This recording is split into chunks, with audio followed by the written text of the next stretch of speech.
शांति। हाँ, कई बार हम प्रश्न के उत्तर में कहते हैं कि आप YouTube पर हमारे चैनल पर जाओ और प्लेलिस्ट में आपको सब कुछ ग्रुप वाइज मिलेगा। लेकिन कईयों की कंप्लेन होती है कि हम उसको प्लेलिस्ट में जाने का समझ नहीं आ रहा है और या नहीं जा रहे हैं। तो उसके लिए मैंने यहाँ विधि बताई है कैसे चैनल खोलनी है और कैसे आप प्लेलिस्ट में जाके चूज़ कर सकते हैं। तो प्लीज़ ये विधि फॉलो करो। ओम शांति। अगर आपको मेडिटेशन और हेल्थ की बातों को अच्छी रीति समझना है तो YouTube चैनल है शिव शक्ति मेडिटेशन बीके कुसुम, फिर सब्सक्राइब करेंगे और जो लक्ष्मी नारायण का आइकॉन है उस पर टच करेंगे तो हमारी चैनल खुल जाएगी। वहाँ प्लेलिस्ट में आपको सब कुछ ग्रुप वाइज मिलेगा। साथ साथ लाइक शेयर और कमेंट भी कीजिए। इससे आपका दुआ का खाता बढ़ेगा, बुद्धि का ताला खुलेगा और आप जल्दी जल्दी आगे बढ़ सकोगे। ओम शांति।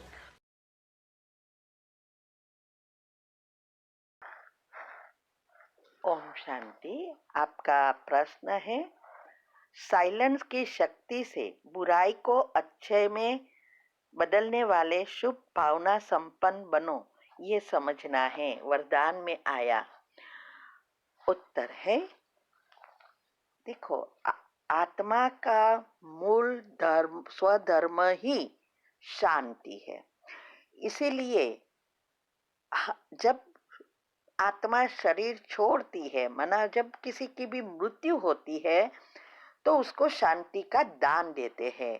13 दिन तक ऐसा व्यवहार करते हैं जिससे उसको शांति मिले, क्योंकि ये सूक्ष्म शरीर को समेटने के लिए भी उसको शांति की बहुत आवश्यकता होती है, जिससे अगर हम उसको अच्छी रीति शांति का एनर्जी प्रवाह करें तो वो आत्मा शांत होकर बिना कोई नेगेटिव संकल्प चलाए दूसरे शरीर में अच्छी रीति जा सकती है।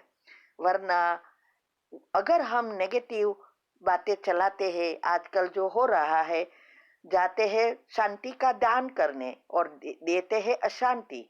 मैंने देखा, न्यूज़पेपर सुनते हैं, यहाँ वहाँ की बातें करते रहते हैं, तो ये सब नेगेटिव बातें उसके अंदर जाती है, क्योंकि वो आत्मा के अब शरीर नहीं है तो सबकॉन्शियस माइंड खुला है और जो भी हम इस समय करते हैं वो सब उसका दूसरे जन्म में भविष्य बनता है, भाग्य बनता है। लेकिन ये बातों को कोई नहीं समझते। तो ये शांति की शक्ति एक ऐसी शक्ति है जिसे हम जो चाहे वो कर सकते हैं। लेकिन शांत तब होती है मन जब हम पॉजिटिव सोचते हैं और मेडिटेशन करके दो विचारों के बीच गैप जो होती है, सेंसेशन गैप, वो बढ़ाते हैं। इसीलिए मौन का भी बहुत बहुत महत्व है। लेकिन सिर्फ मुख का मौन रखने से क्या होगा, मन का भी मौन चाहिए, तब कारण शरीर का भी, बुद्धि भी क्लीन होती जाएगी, तब हमें ये साइलेंस की शक्ति तक पहुंच सकते हैं। तो शिव बाबा आके हमें यही सारी बातें अलग अलग रीति से समझा रहे हैं। आज साइंस भी देखो इतनी प्रगति कर रहा है, कहाँ से आ रहा है ये सब? शांति की शक्ति से ही तो आ रहा है। और हम इसको उनके जैसा प्रैक्टिकल में जल्दी नहीं कर सकते, क्योंकि हमने बहुत सारे जन्म लिए हैं, तो बहुत सारे नेगेटिव लेयर्स है। हमारा कारण शरीर ही एकदम खराब हो गया है। अभी जो आत्माएं साइंटिस्ट है, वो आत्माएं अभी नई नई आई हैं, तो उसके ऊपर नेगेटिव लेयर्स है नहीं। तो आत्मा के अंदर से ओरिजिनल शांति की शक्ति है, इसीलिए वो इन्वेंशन निकाल सकती है और हमें समय लगता है। योग का प्रयोग क्या है? यही तो चीज है कि हमें अच्छी अच्छी बातों खींच कर हमारे संस्कार को परिवर्तन करना है। तो इसीलिए बताया कि जैसे साइंस वाले खराब चीज को भी अच्छे में परिवर्तन कर देते हैं, जैसे बहुत सारी चीजें रिसाइकल होती है, वो तो कितनी गंदगी भरी चीज होती है, फिर भी उसको रिसाइकल करके नई बना देते हैं।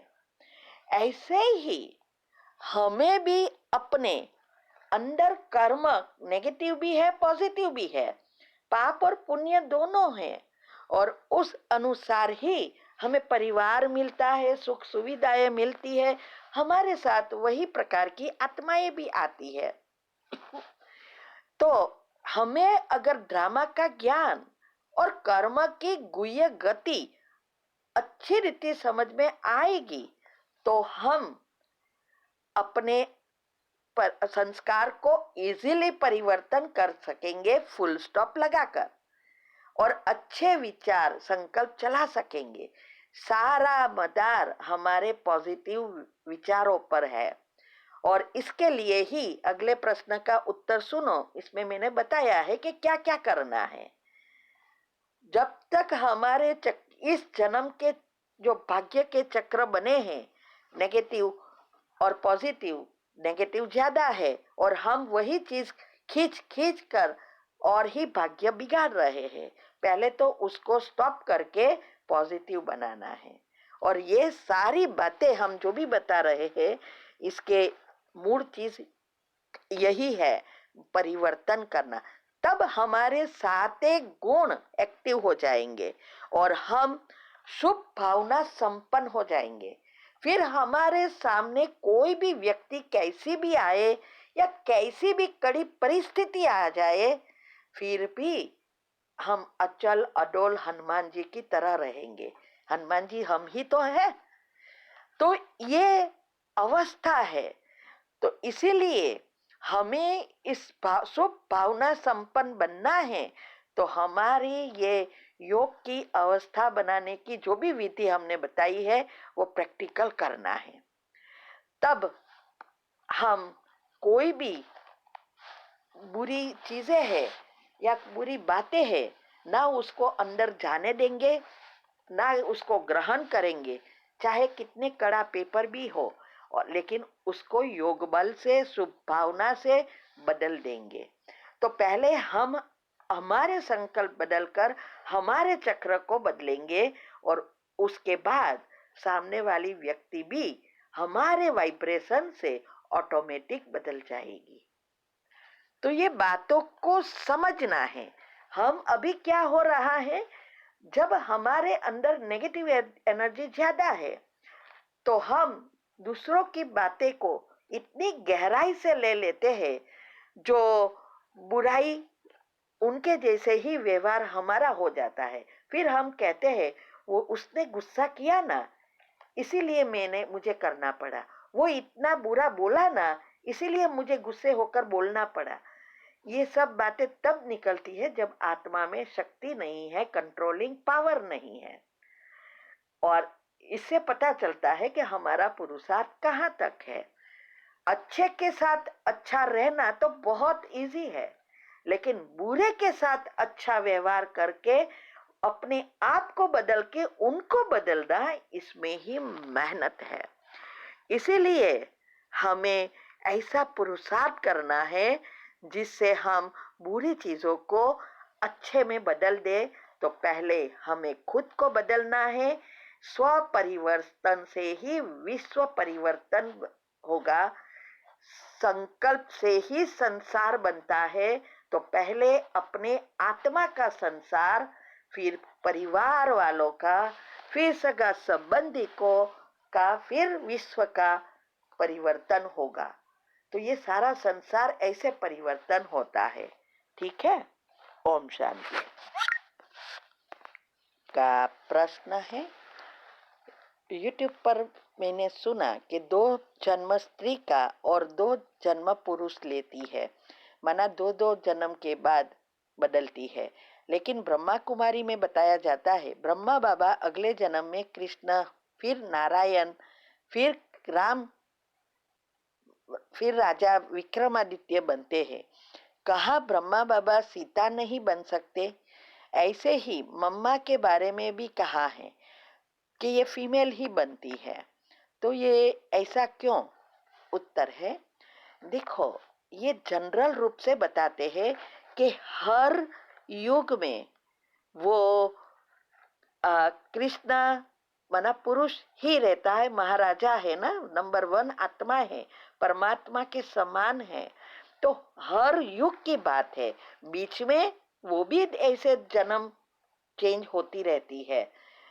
लेकिन सतयुग त्रेता का जो पुरुषार्थ ऐसा होगा तो ये दोनों का ही चलता होगा, माना ये दोनों जोड़ी ही रहेगी, ऐसा शायद हो सकता है।